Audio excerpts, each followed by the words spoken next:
అర్హులైన రైతులందరికీ 2 లక్షల రుణమాఫీ చేస్తామని మంత్రి శ్రీధర్ బాబు తెలిపారు. సాంకేతిక సమస్యలతో కొందరికి రుణమాఫీ కాలేదని వివరించారు. ₹1,00,000 రుణమాఫీ చేసేందుకు బీఆర్ఎస్ కు 5 ఏళ్లు తీసుకుందని, కానీ కాంగ్రెస్ హయాంలో ఒకే దఫాలో 2 లక్షలు చేశామని చెప్పారు. కౌశిక్ రెడ్డి అరకిపూడి గాంధీ వివాదంపై స్పందిస్తూ ఇద్దరు బీఆర్ఎస్ ఎమ్మెల్యేలు ఘర్షణ పడ్డారని ఎద్దేవా చేశారు.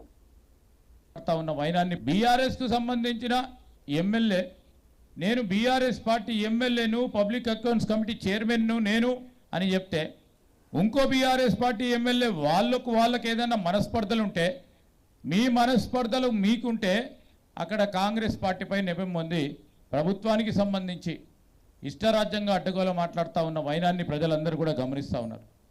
ఈరోజు మేము చెప్తా ఉన్నాం, అభివృద్ధి సంక్షేమం 2 కళ్ళగా ముందుకెళ్తాం. ఇప్పుడు లక్ష్మణ్ కుమార్ గారు చెప్పినట్టు కొన్ని అంశాలు ఉన్నాయి.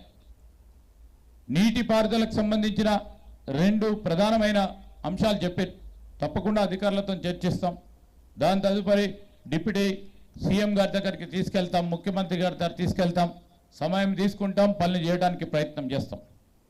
ఈరోజు మిగిలిపోయిన 18 సంవత్సరాలు నిండిన మరి వారికి కూడా ఏ విధంగా చేయాలి, మన పరిధిలో ఉందా అని ఇప్పుడే మేము ఆర్డీఓ గారికి, అడిషనల్ కలెక్టర్ గారికి తెలియజేయడం జరిగింది. దాని పరంగా రిపోర్ట్ ఇవ్వమని, ఏమాత్రం అవకాశం ఉన్నా దాన్ని పరిష్కారం చేసే ప్రయత్నం చేస్తాం. మేము మన ఈ మధ్యలో చెప్పిండి ఇప్పుడే రాజ్ ఠాకూర్ గారు, ఎప్పుడు లేని విధంగా మన ఉత్తర తెలంగాణలో ఆ రోజు కాంగ్రెస్ పార్టీ ప్రభుత్వంలోనే విద్యుత్ ఉత్పాదనకు సంబంధించిన ప్లాంట్లు పెట్టినాం. విద్యుత్ మనం అందరం చూస్తున్నామంటే ఎన్టీపీసీ పెట్టినాం, సింగరేణికి సంబంధించిన విద్యుత్ ఉత్పాదక కేంద్రాలు పెట్టినాం.